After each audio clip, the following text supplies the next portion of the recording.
Katika kaunti ya Embu wameonya bunge dhidi ya kuidhinisha ushuru mpya, wakitaja gharama ya juu ya maisha.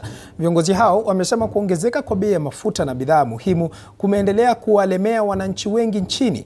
Pia wamepinga mapendekezo ya ushuru zaidi katika sekta ya chai, wakidai kuwa wakulima tayari wanakabiliwa na tozo na makato mengi. Wametaka serikali kuweka mikakati ya kupunguza gharama ya maisha badala ya kuanzisha ushuru mpya.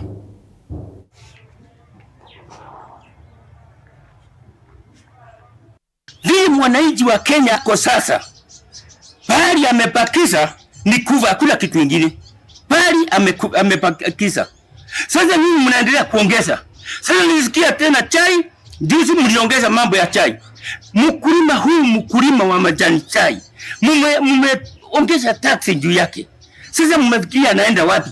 No please, angalieni watu. Mlisagua ni hao watu. Na hawakumchagua wakijua ya kwamba hivyo ndivyo mtawapeleka. Ukiweka stima KRA, ukienda sokoni KRA. Kwa hivyo ningesema watu wapunguziwa misigo, na hata majani chai, kahawa, tunaona hiyo mambo yote inaweza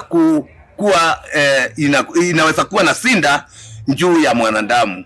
Na nataka kuappeal kwa wabunge wetu, wanapojadilia ama wanapoangalia mambo ya finance bill na wanapoenda kuipitisha, wasikubali hata kidogo kutumbukisha nchi yetu katika shida.